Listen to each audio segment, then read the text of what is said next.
ہمیں یہ کبھی بھولنا نہیں چاہیے کہ یہ پاکستان کیوں بنا تھا۔ وہ ایک انگریزی کا ایک فریز ہے کہ نیشنز وداؤٹ ویژن ڈائی۔ قوم کا جب اپنا مقصد اپنے نظریے سے پیچھے ہٹتی ہے مر جاتی ہے قوم۔ کہ یہ بہت بڑا عظیم خواب تھا پاکستان کا۔ علامہ اقبال کو نہیں پتا تھا کہ اگر پاکستان بنے گا تو آج جس طرح ہمارے 20 کروڑ مسلمان ہندوستان میں رہ جائیں گے تو وہ تو سارے پاکستان میں نہیں آ سکتے تھے۔ تو علامہ اقبال کا کیا وجہ تھی پاکستان بنا خواب دیکھنے کی؟ ان کی وجہ یہ تھی کہ ہم نے ایک دنیا کو مثال دینی تھی، کہ اصل میں ایک ماڈل بنانا تھا کہ اصل میں ایک اسلامی ریاست کیا ہوتی ہے۔ اور وہ بیس کس کے اوپر کر رہے تھے پاکستان کی اسلامی فلاحی ریاست جو ہماری آبجیکٹو ریزولوشن میں ہے؟ نبی صلی اللہ علیہ وسلم کی مدینہ کی ریاست جو ان کی سنت تھی، جو دنیا کی تاریخ کی پہلی فلاحی ریاست بنی تھی، جس میں بہت بڑے بڑے ماڈرن جو آج کے پرنسپلز، وہ پرنسپلز طے کیے گئے تھے، وہ ریاست بنی تھی۔ اور اگر ہم پاکستان کو جس مقصد کے لیے بنا تھا اگر ہم ادھر نہیں لے کے جائیں گے تو وہ ٹھیک کہہ رہے ہیں۔ یہ تو نہیں تھا کہ وہاں ٹاٹا برلا تھے جو اربوں پتی اور یہاں یہ شریف اور زرداری اربوں پتی بن جائیں، اس لیے تو نہیں پاکستان بنا تھا۔ وہ جو تاریخ تھی، وہ جو اصول انہوں نے سیٹ اپ کیے، جن لوگوں کی حیثیت ہی نہیں تھی، یہ تاریخ کا حصہ ہے کہ اس کے بعد انہوں نے دیکھتے دیکھتے 15 20 30 سالوں کے اندر دنیا کی امامت کی۔ صرف امامت ہی نہیں کہ وہ تو منگولیوں نے بھی دنیا بڑی جلدی سے فتح کر لی تھی، چنگیز خان نے بھی بڑی جلدی اس کی فوجوں نے فتح کر لی تھی، 100 سال کے بعد وہ ختم ہو گئے تھے۔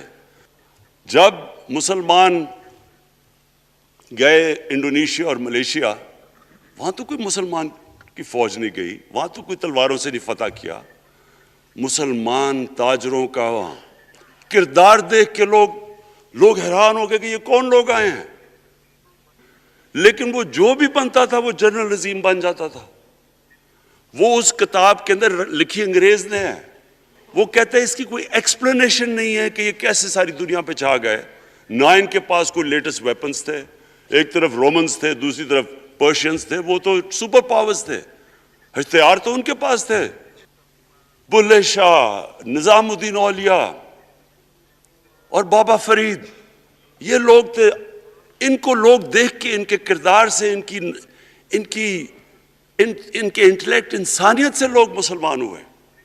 اور کدھر بکرا منڈی بنی ہوئی ہے ایک لوگوں کو خریدنے کے لیے، اور سب کے سامنے، یعنی ہمیں 1 مہینے سے پتا تھا کہ پیسہ جمع کیا جا رہا ہے اس سینٹ الیکشن میں، کہ الیکشن کمیشن کہتا ہے کہ جی یہ تو پتہ نہیں کوئی ہم آزاد انسٹیٹیوشن ہے یا میں ان کی کوئی آزادی کے اوپر لے رہا تھا، یا جی بڑا زبردست الیکشن۔ اچھا کہتے جی بڑا اچھا الیکشن کروایا ہے۔ یہ مجھے اور اس سے تو مجھے اور صدمہ ہوا ہے جب میں یہ مغربی ملکوں میں جاتا ہوں، اسکینڈینیویا میں، سوئٹزرلینڈ میں، آپ وہاں کے اخلاقی سٹینڈرڈز دیکھیں، ان کی مورل سٹینڈنگز دیکھیں، شرم آئے گی آپ کو کہ جو ہمارے ملک میں ہو رہا ہے۔ اور یہ جو سینٹ کا الیکشن ہوا ہے، آپ کو افسوس ہوگا۔ اور نواز شریف ایک ڈاکو ملک کو 30 سال سے لوٹ کے ملک سے باہر بھاگا ہوا ہے، جھوٹ بول کے باہر بھاگا ہوا ہے۔ سارے ملک کے سامنے ہمیں کیبنٹ میں ہم نے 6 گھنٹے میں بتایا جی اس کو یہ بھی بیماری ہے، اس کو یہ بھی بیماری ہے، اس کو یہ بھی بیماری ہے، وہ شاید وہ جہاز پہ بھی نہ چڑھ سکے، وہ شاید مر جائے گا۔ شیرین کے آنسو آ گئے کیبنٹ میں، اور شیرین کے آنسو آنے آسان کام نہیں ہے اسپیکر صاحب۔ تو ہم نے اس کو وہاں جیسے وہ جہاز پہ چڑھا، جیسے وہاں گیا، وہ ایک دم ہی تبدیل، اور آج وہاں جا کے تقریریں کر رہا ہے، وہاں بیٹھ کے اسکیمیں کر رہا ہے، وہاں بیٹھ کے پلاننگ کر کے جی اسے اتنا پیسہ دو، ادھر پیسہ کھلاؤ۔ ساری ان کی ایک کوشش ہے، جب سے ہم 2.5 سال سے حکومت آئی ہے، یہ سارے بڑے بڑے ڈاکو اکٹھے ہو کے یہ سمجھ رہے ہیں کہ عمران خان کو کرسی کا اتنا شوق ہے کہ اس کے اوپر اتنا پریشر ڈالو کہ یہ جی ہمیں جس طرح جنرل مشرف نے NRO دیا تھا یہ بھی دے دے گا۔ 6,000 ارب سے ہمارا قرضہ جو ٹوٹل لائبلٹیز 30,000 ارب پہ پہنچا دی۔ آج ہمارے اوپر کیا مسئلہ ہے؟ ہمیں یہ قرضوں کی قسطیں دیتے ہوئے بیچارے لوگوں کے اوپر بوجھ ڈالنا پڑتا ہے کہ پہلے دن سے ان کو ڈر تھا کہ یہ ہمارے جو کرپشن کے کیسز یہ معاف نہیں کرے گا۔ کرپشن کے کیسز ہم نے نہیں بنائے تھے اسپیکر صاحب، یہ سارے ان کے دور کے کیسز بنے ہوئے ان کے اوپر۔ آپس میں تو ان کا مکمکا تھا، اپنا نیب کا چیئرمین آپس میں مل کے کیسز ان کے بند کر رہا ہے۔ عدلیہ اس وقت کی عدلیہ وہ ان کے ہاتھ میں تھی، ان کو تو مسئلہ ہی کوئی نہیں تھا۔ وہاں $60 ملین آصف زرداری کا سوئٹزرلینڈ میں پڑا ہوا ہے، وہ جج کہہ رہا ہے کہ واپس لے کے آؤ۔ وہ یوسف رضا گیلانی جو یہاں سے سینیٹر بنا ہے، وہ پاکستان کا $60 ملین پڑا ہوا ہے سوئٹزرلینڈ میں، وہ جج کہہ رہا ہے کہ واپس لے کے آؤ، وہ کہتا نہیں جی میں نہیں خط لکھتا۔ اسپیکر صاحب میں یہ چیزیں آپ کو اس لیے بتا رہا ہوں، میں تو ان کو 30 سال سے جانتا ہوں۔ دیکھیں جب تک ہم اس ملک میں اپنی اخلاقیات ٹھیک نہیں کریں گے، مورل سٹینڈرڈز ٹھیک نہیں کریں گے، جب اس طرح کے الیکشن ہوں گے کہ کھل کے پیسہ چل رہا ہے اور ہم کہیں گے نہیں جی وہ پٹواری کیوں پیسے لیتا ہے تو وہ تھانے دار کیوں پیسے لیتا ہے، وہ سرکاری نوکر، وہ تو بیچارہ جو نچلا طبقہ ہے وہ تو واقعی جس طرح شیخ رشید نے کہا ہے مہنگائی جو بڑی ہے بیچارے لوگوں کی تنخواہ میں گزارا نہیں ہو رہا۔ اتنے 30 سال سے چوری کر رہے ہیں پیسہ، اور 30 سال سے پیسہ چوری کر کے اب ان کی کوشش یہ ہے کہ عمران خان کے اوپر پریشر ڈالو سارے چور مل کے کہ جی کبھی ہم گورنمنٹ گرا دیں گے، کبھی ہم وہ نکلاتے ہیں وہ۔ آپ سوچیں فیٹف کے اوپر، اب فیٹف ہماری وجہ سے تو نہیں فیٹف پہ ہم گرے لسٹ میں آئے، یہ تو نون لیگ کے دور میں گرے لسٹ میں آئے ہیں۔ اب اگر فیٹف کی بلیک لسٹ میں پاکستان جاتا ہے تو یہاں سب کو پتا ہے کہ سینکشنز لگ جائیں گی، تو آگے مشکل سے ہم نے اکانومی کو سٹیبلائز کیا، مشکل سے۔ اگر بلیک لسٹ میں جاتا ہے تو اکانومی سیدھی نیچے۔ آج جو لوگوں کو مشکل پڑی ہوئی ہے اور مشکل پڑی ہوئی ہے ہمارے لوگوں کو مہنگائی کی، اس کی وجہ یہ ہے کہ ہمارا روپیہ جو تھا تقریباً 107 روپے کا آج 160 روپے کا، تو جب روپیہ گرتا ہے تو ساری چیزیں باہر سے مہنگی ہو جاتی ہیں، پٹرول، ڈیزل، بجلی۔ اب بجلی کی آدھی بجلی ان سے باقی ڈالر کانٹریکٹس کے اوپر بجلی کے کانٹریکٹ سائن کیے ہوئے ہیں، وہ سب کچھ باہر سے، دالیں مہنگی، جو چیز باہر سے امپورٹ کرتے ہیں، گھی مہنگا، ساری چیزیں مہنگی ہو جاتی ہیں۔ تو یہ سوچ لیں کہ اگر ہمارے اوپر سینکشنز لگ جائیں، اگر ہمارے اوپر فیٹف کی سینکشنز لگ جاتی تو یہ تو آپ تو سوچ ہی نہیں سکتے کہ یہ ملک میں کیا حال ہونا تھا۔ تو ہم اپنے ملک کے لیے فیٹف کی ریکوائرمنٹ پہ لیجسلیشن کروا رہے ہیں، اور انہوں نے جناب اتنا بڑا وہ ذرا پکڑا، اتنا بڑا وہ لا دیا جی، اتنا بڑا جی، یہ 34 شکیں چینج کر دیں نیب میں۔ اب نیب کا فیٹف سے کیا تعلق ہے؟ اور اس کے بعد ایک دم وہاں سے دونوں سب ادھر سے بھاگ کے اور کہتے نہیں جی خفیہ بیلٹ ہونی چاہیے۔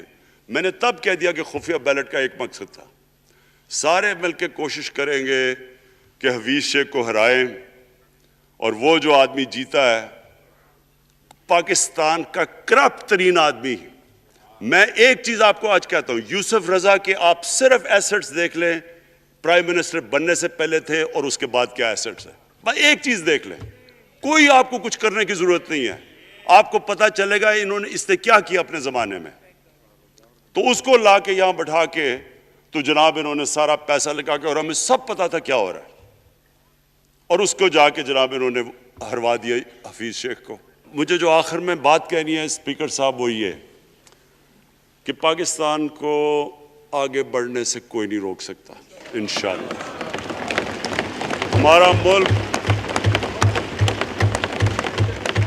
ہمارے ملک میں، کیونکہ میں شاید ہی لوگ اتنا اپنے ملک کو انہوں نے اس طرح دیکھا ہے جیسے میں نے سارا ملک پھیرا ہوا ہوں.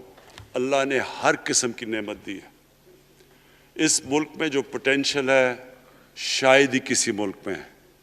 اس کا جو لوکیشن ہے جیو اسٹریٹجک، وہ بھی شاید ہی کسی ملک کے پاس ہے.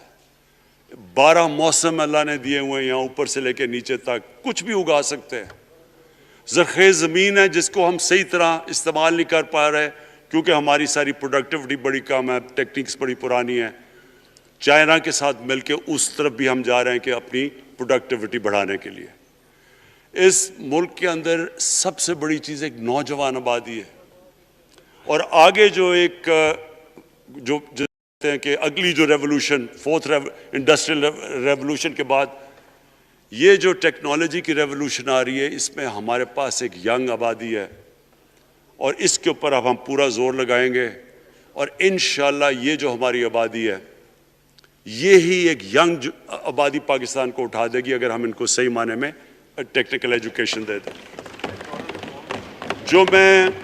جو میں الیکشن کمیشن، کیونکہ بڑے ناراض ہو گئے تھے کہ میں نے کہا وہ الیکشن کے اوپر میرے کامنٹس تھے، میں ان کو یہ کہہ دوں کہ ہم نے یہ فیصلہ کیا ہے الیکٹرل ریفارمز کا.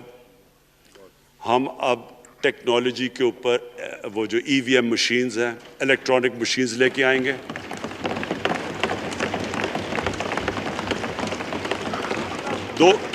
دو چیزیں کر رہے ہیں. اوورسیز پاکستانیز کے لیے آپ پورے لگے ہوئے ہیں کہ اوورسیز پاکستانیز بھی ووٹ ڈال سکیں، اور دوسری چیز الیکٹرانک مشینز لے کے آ رہے ہیں. اور کیونکہ یہ الیکٹرانک مشینز کے بغیر ہمیں الیکشنز نہیں کرنے چاہیے، نہیں تو جو ہارتا ہے وہ کہتا جی دھاندلی ہو گئی. ہم نے اس طرح کا سسٹم لے کے آ رہے ہیں کہ امریکہ کے اندر جب ڈونلڈ ٹرمپ نے کہا کہ الیکشن میں دھاندلی ہوئی ہے، سارے انہوں نے جب الیکشن کھولا تو ایک بھی وہ نہیں ثابت کر سکے دھاندلی ہوئی، کیونکہ الیکٹرانک مشینز تھی، ان کے پاس وہ سسٹم تھا. انشاءاللہ وہ سسٹم لے کے آ رہے ہیں تاکہ ہمیشہ کے لیے آگے سے یہ چیز ختم ہو جائے کہ جو ہارا تھا وہ ہار مانے گا، جو جیتے گا وہ جیت.